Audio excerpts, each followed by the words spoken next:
Muy buenas noches, que el Señor les bendiga. Espero que se encuentren todos bien, disfrutando de la bendición de Dios para esta noche. Bien, pues hoy nos corresponde hablar un poquito acerca de un texto que también ha sido lastimosamente sacado de contexto y que ha hecho pues mucho daño a las personas que así lo han interpretado, o creyendo en una falsa seguridad, en una esperanza que no está fundamentada en la palabra del Señor. Y me refiero a 2 de Timoteo, capítulo 2, versículos del 11 al 13. Dice así la palabra de Dios: palabra fiel es esta, que si somos muertos con Él, también viviremos con Él. Si sufrimos, también reinaremos con Él. Si le negáramos, Él nos negará también. Si somos infieles, Él permanece fiel. No puede negarse a sí mismo.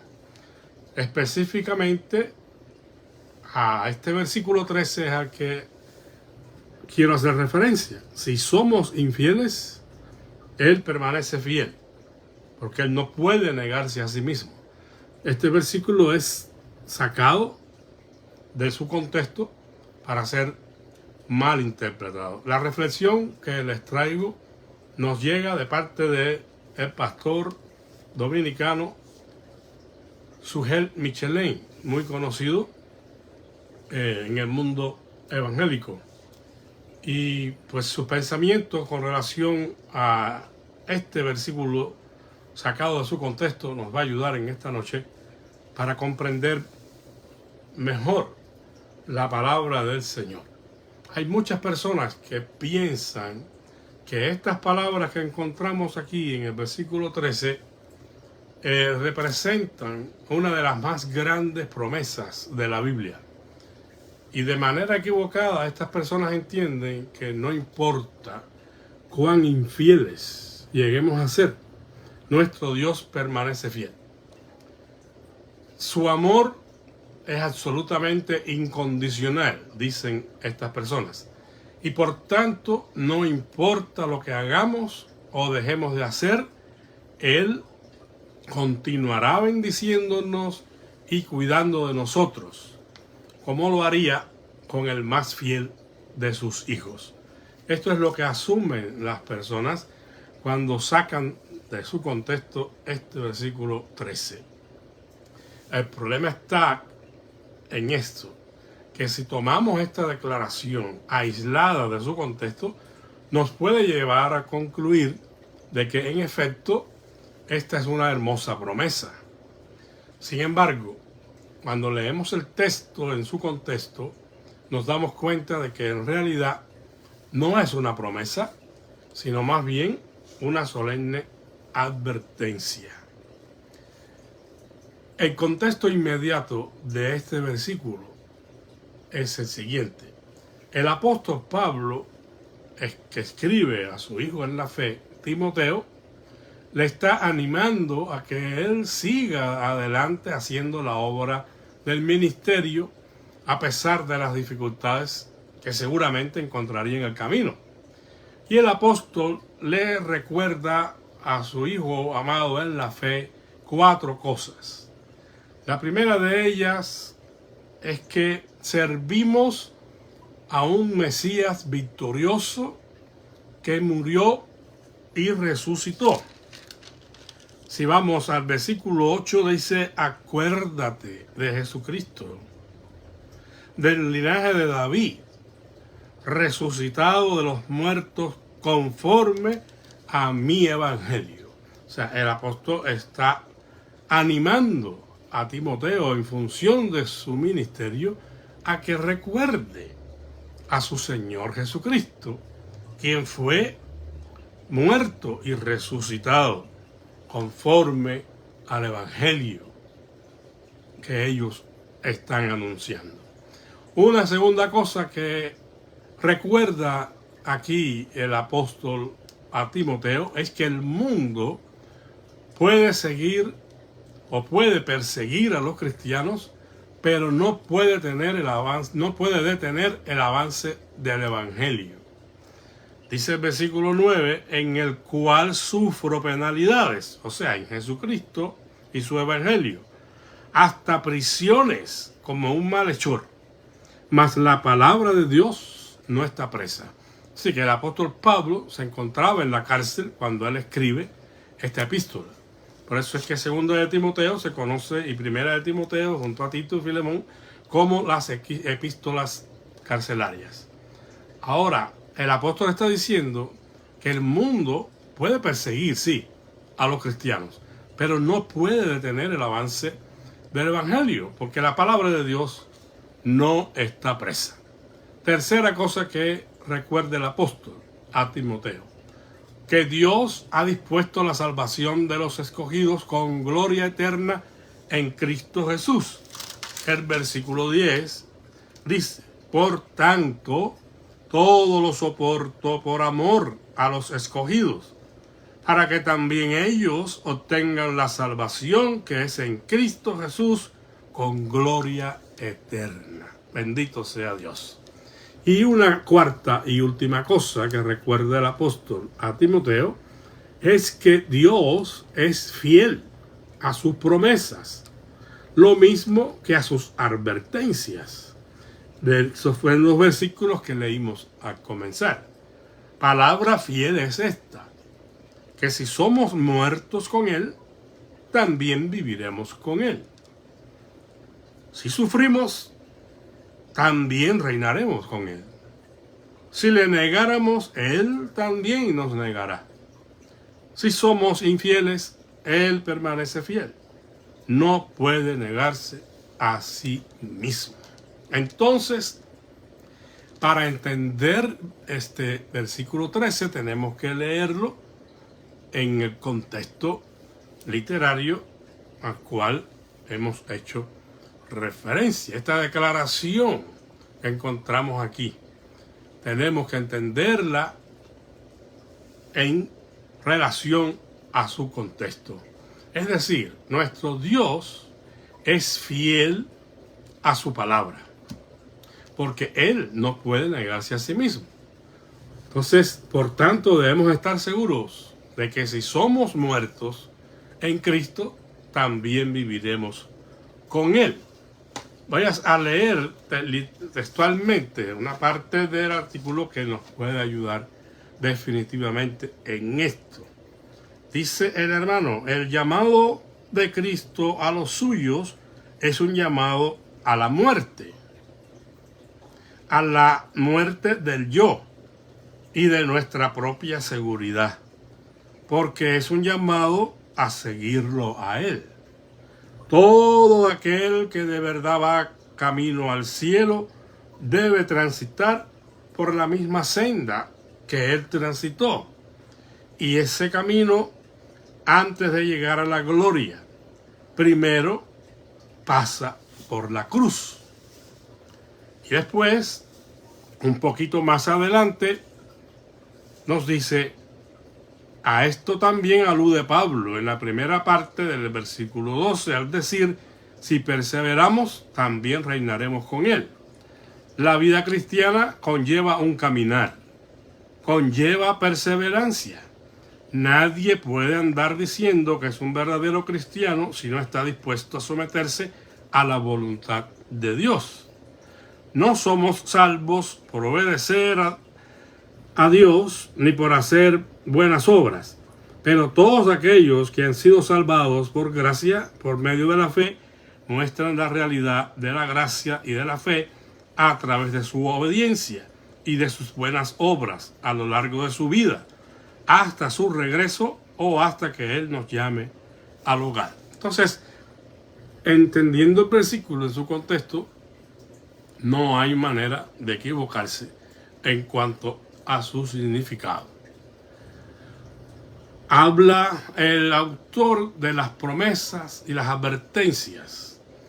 Ambos estamos todos convencidos de que Dios tiene tanto para nosotros promesas como advertencias. Aquí la fidelidad de Dios a su palabra opera también en este sentido contrario. Dice el apóstol, a partir de la segunda parte del versículo 12, si negamos al Señor, Él también nos negará. Si somos infieles o incrédulos, Él permanece fiel, pues no puede negarse a sí mismo. Entonces Pablo nos dice aquí que el Señor es fiel a su advertencia de que Él negará a los que lo nieguen. En otras palabras, si el Señor dejara de cumplir cualquiera de sus promesas, estaría dejando de ser un Dios fiel, definitivamente. Pero lo mismo sucedería si dejara de cumplir con algunas de sus advertencias. Lo que somos dados, lamentablemente, a pensar más y a tener presente las promesas del Señor, pero poco pensamos en la seriedad de sus advertencias. Y aquí se nos está recordando que ese Dios fiel, lo mismo tendrá presente el cumplir, el ser fiel a sus promesas, como también será fiel cumplir con las advertencias. Entonces, hermanos, es una verdad muy clara y evidente en las Escrituras, que la única forma de saber que una persona está siendo preservada por Dios para la salvación es si la persona está perseverando en los caminos de Dios. Si se aparta de una manera definitiva de la fe que ha profesado, es una prueba inequívoca de que nunca fue un verdadero creyente. Si leemos, por ejemplo, en los Evangelios, el versículo de Mateo 7, 21 y 23, podemos entender esto que acabamos de decir. Dice, no todo el que me dice, Señor, Señor, entrará en el reino de los cielos, sino el que hace la voluntad de mi Padre que está en los cielos.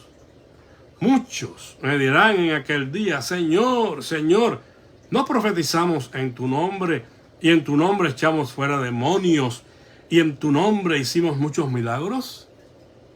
Y entonces les diré claramente, nunca os conocí, apartaos de mí, hacedores de iniquidad.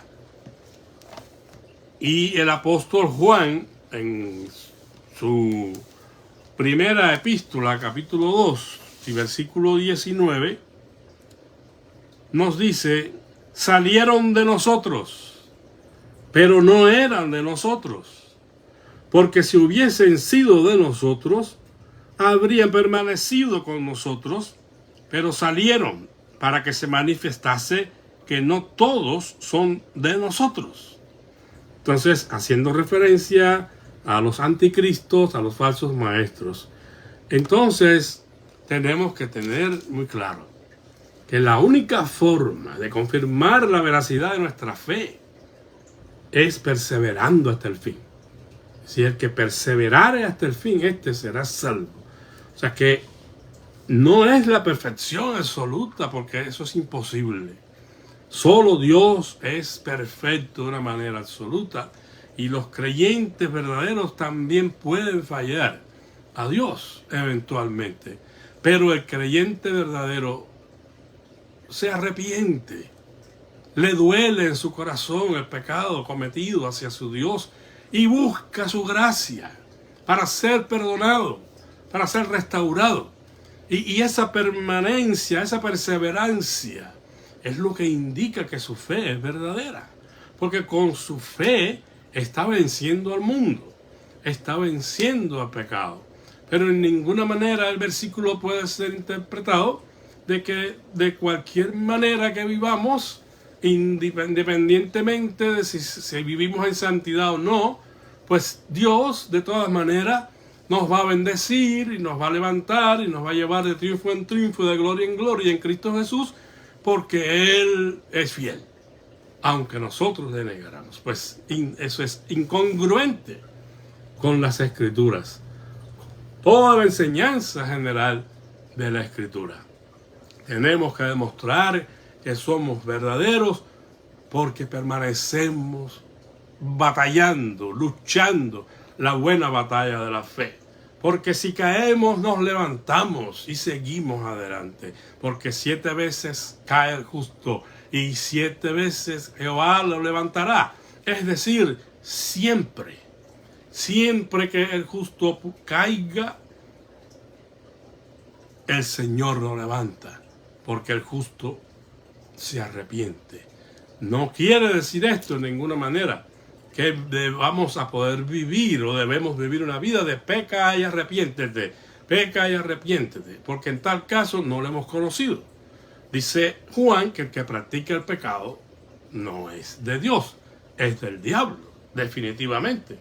Y Juan dice claramente a estos destinatarios de su carta: jóvenes, os he escrito a vosotros, jóvenes, para que no pequéis. Estas cosas le he escrito para que no pequéis. O sea, el pecado no es la norma de la vida cristiana. El pecado es la excepción. Estas cosas les escribo, dice, para que no pequéis. Pero si alguno hubiere pecado, abogado tenemos para con el Padre a Jesucristo el justo. Así que animémonos, hermanos, para seguir adelante, sabiendo que el Señor es grande y misericordioso, que Él es bueno, que Él espera que nosotros reconozcamos nuestros errores, nuestros pecados y confesemos esos pecados y abandonemos esos pecados. Porque dice la Escritura que el que confiesa sus pecados y se aparta alcanza misericordia. Pero tengamos esa seguridad de que la bondad de Dios siempre nos alcanza si nosotros nos arrepentimos, si nosotros volvemos al camino. Pero no interpretemos más este versículo de esta manera equivocada, porque Dios no solapa el pecado. Realmente Él corrige nuestra vida y espera que nosotros no sigamos pecando. Recordemos a la mujer, aquella sorprendida en el acto del adulterio. Ninguno de aquellas personas que la trajeron ante Jesús para que dijera qué es lo que había que hacer, porque según la ley había que apedrearla.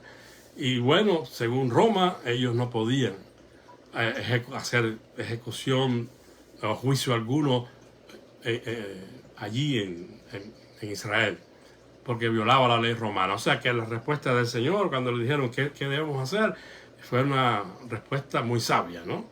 El Señor comenzó a escribir en tierra y bueno, al fin de la historia es que cuando el Señor les dice: el que esté sin pecado de ustedes que le acusan, tire la primera piedra, y volvió a escribir en tierra. Cuando miró otra vez no había ni uno de ellos, porque se fueron retirando desde los mayores a los más jóvenes. Y le pregunta a la mujer: ninguno, ¿dónde están los que te condenaban? ¿Ninguno te condenó? Y ella dijo: no, ninguno. Y el Señor le dijo: ni yo te condeno. Pero también le dijo: vete y no peques más. O sea que la norma es la santidad, es vivir para la gloria de Dios. Pero sabemos que como seres humanos fallamos de múltiples maneras y tenemos que confiar en esa gracia abundante de Dios para con nosotros, porque no es por obra, sino es por fe, para que nadie se gloríe, solo por su amor, solo por su misericordia eterna, es que podemos levantarnos y seguir adelante. Que el Señor les bendiga a todos en esta noche, hermanos. Tengan unos dulces sueños y que la paz de Cristo sea con todos ustedes. Un saludo y un abrazo para todos. Amén.